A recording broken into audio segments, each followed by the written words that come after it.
السلام علیکم ورحمۃ اللہ وبرکاتہ۔ طلباء عزیز، یہ ہمارا اردو کا پیریڈ ہے۔ اس سے پہلے والے پیریڈ میں ہم نے میر تقی میر کی ایک غزل پڑھی تھی۔ میر تقی میر کے تعارف میں ہم نے پڑھا تھا کہ وہ آگرہ میں پیدا ہوئے اور ان کے والد ایک درویش صفت انسان تھے، اور میر کی 9 عمری میں ہی ان کے والد کا انتقال ہو گیا تھا۔ پھر یہاں وہ دہلی آئے اور ایک لمبے عرصے تک یہاں پر رہے، اور پھر بعد میں لکھنؤ میں ان کا انتقال ہو گیا۔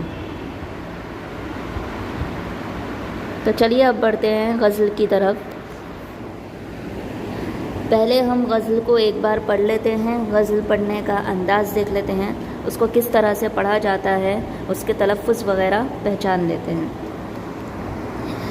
اشک آنکھوں میں کب نہیں آتا، لہو آتا ہے جب نہیں آتا۔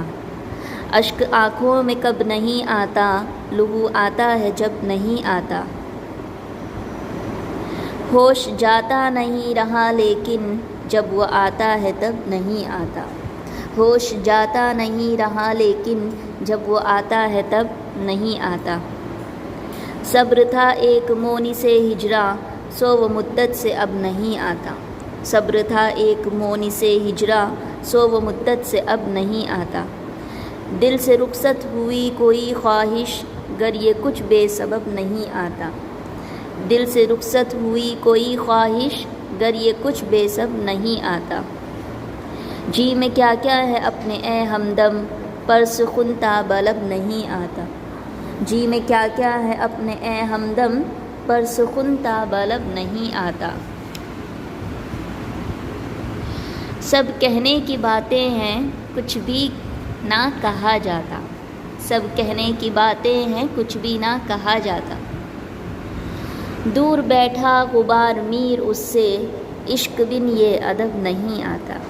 دور بیٹھا غبار میر اس سے، عشق بن یہ ادب نہیں آتا۔ یہ پڑھ لیا ہے ہم نے غزل کو۔ اب ہم غزل کا معنی سمجھ لیتے ہیں، اس کی تشریح دیکھ لیتے ہیں۔ اشک آنکھوں میں کب نہیں آتا، لہو آتا ہے جب نہیں آتا۔ پہلے شعر میں میر تقی میر کہہ رہے ہیں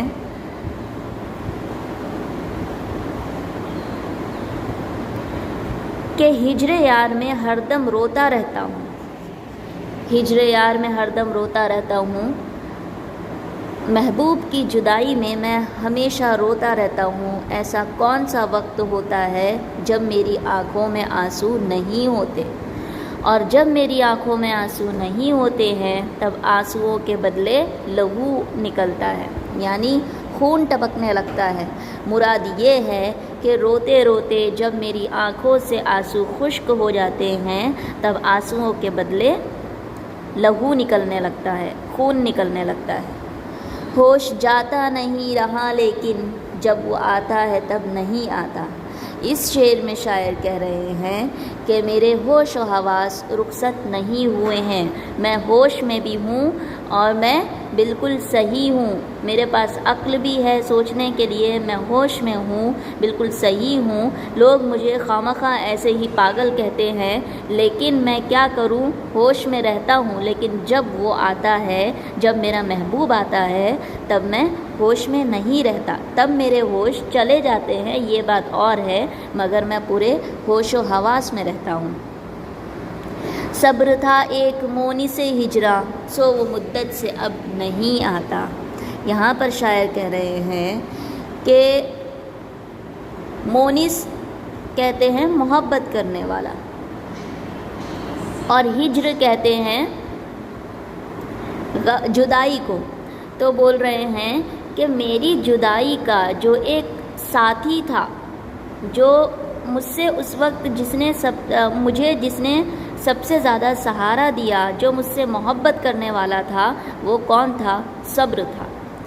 میری جدائی کا دوست صبر تھا، مگر اب صبر بھی میرا ساتھ نہیں دے رہا ہے، اب ایک مدت ہو گئی ہے مجھ سے صبر بھی نہیں ہو رہا ہے، صبر کا دامن بھی مجھ سے چھوٹ چکا ہے۔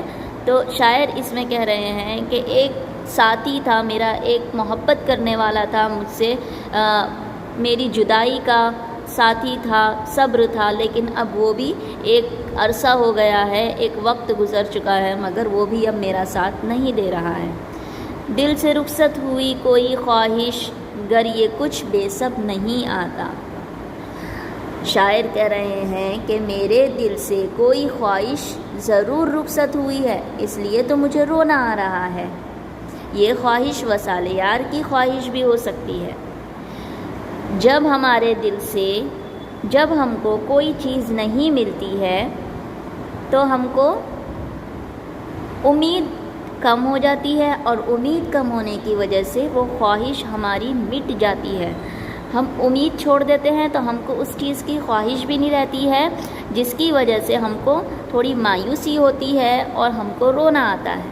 تو شاعر کہہ رہے ہیں کہ شاید اس کی خواہش میرے دل سے چلی گئی ہے، اسی لیے تو میرے ساتھ یہ سب کچھ ہو رہا ہے، اسی لیے تو مجھے صبر نہیں ہو رہا ہے، بے چینی ہو رہی ہے، مجھے رونا آ رہا ہے۔ جی میں کیا کیا ہے اپنے اے ہمدم، پر سخن تاب لب نہیں آتا۔ اس میں شاعر بتانا چاہ رہے ہیں کہ اے ہمدم، میرے جی میں کیا کیا ہے، لیکن سخن یعنی بات، تاب لب یعنی لب تک نہیں آتا، لیکن میرے ہونٹوں تک، میرے لبوں تک وہ باتیں نہیں آتی ہیں، لیکن میرے دل میں ایک سمندر ہے، بہت ساری باتیں ہیں جو میں کرنا چاہتا ہوں، جو میں بتانا چاہتا ہوں، لیکن وہ میرے ہونٹوں تک نہیں آتا، میرے ہونٹ ساتھ نہیں دیتے۔ سب کہنے کی باتیں ہیں، کچھ بھی نہ کہا جاتا، بس بولنے کی باتیں ہیں کہ بات کر کے دیکھو، یا بات کر لو، بات کر کے دیکھو، اپنے جذبات کو ظاہر کرو، مگر ایسا کچھ نہیں ہوتا۔ جب محبوب میرے سامنے ہوتا ہے تو میں کچھ نہیں کہہ پاتا ہوں، میری زبان میرا ساتھ نہیں دیتی۔ آخری شعر ہے، دور بیٹھا غبار میر اس سے، عشق بن یہ ادب نہیں آتا۔ میر کے والد نے مرتے وقت میر کو ایک وصیت کی تھی کہ بیٹا عشق کر، عشق آداب زندگی سکھاتا ہے، عشق کر، عشق آداب زندگی سکھاتا ہے۔ میر کے والد نے ان کو یہ وصیت کی تھی، کیونکہ اگر کوئی انسان عشق کرتا ہے تو اس کے پاس ادب آتا ہے۔ اگر آپ اللہ سے محبت کریں گے، آپ صلی اللہ علیہ وسلم اس کے محبوب سے محبت کریں گے، تو ہمارے پاس ان کی عزت، ادب و احترام آئے گا ہم کو۔ اور دوسری بات، یہ غزل جو ہے تو اس میں محبوب کا ذکر جو کرتے ہیں شاعر، اس سے محبوب سے مراد ان کی کچھ بھی ہو سکتی ہے، اور جیسے کہ یہ دور بیٹھا غبار میر اس سے، عشق بن یہ ادب نہیں آتا، اس میں مراد لیتی ہوں اللہ تبارک و تعالیٰ سے کہ اگر ہم نماز پڑھیں گے تو وہ اللہ تعالیٰ سے جب میں محبت کروں گی، میری اللہ تعالیٰ سے ویسی محبت ہوگی، تب میری نماز بھی ویسی ہوگی۔ میں اس نماز میں ایک ادب ہوگا، کیوں؟ کیونکہ میرا عشق ہے اللہ تعالیٰ سے، میں اللہ تعالیٰ سے محبت کرتی ہوں، تو اس لیے مجھے اس میں ادب ملا ہے، مجھے اس عشق نے ایک ادب سکھایا ہے۔ میر کے جسم کی خاک مرنے کے بعد بھی پاس ادب کی خاطر محبوب تک نہیں پہنچ پا رہی ہے۔ یہ سلیقہ، یہ ادب عشق ہی کی بدولت ہے نا، عشق کے بغیر یہ سلیقہ، یہ ادب حاصل نہیں ہو سکتا۔ میر مر چکے ہیں، لیکن ان کے جسم کی جو مٹی ہے وہ ان کے محبوب کے پاس تک بھی نہیں پہنچ پا رہی ہے۔ کیوں؟ کیونکہ یہ ادب ہے۔ جب ہم کسی سے عشق کرتے ہیں تو ہم اس کو ایک ادب دیتے ہیں، ایک رسپیکٹ دیتے ہیں۔ تو وہی یہاں پر بتا رہے ہیں کہ میر کے مرنے کے بعد بھی میر کے جسم کی جو خاک ہے وہ اس کے محبوب تک نہیں پہنچ پا رہی ہے۔ کیوں؟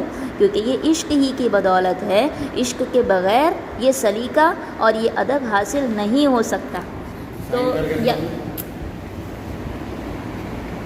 تو یہاں پر ہم آج کا سبق ختم کرتے ہیں، اور آپ کو یہ چھوٹی سی غزل ہے، اس سے پہلے میں نے آپ لوگوں کو ہوم ورک دیا تھا کہ آپ کو یہ غزل یاد کرنی ہے، بہت چھوٹی سی، بہت پیاری سی میر تقی میر کی غزل ہے یہ، آپ کو اس کو اچھی طرح سے یاد کرنا ہے۔ السلام علیکم ورحمۃ اللہ وبرکاتہ۔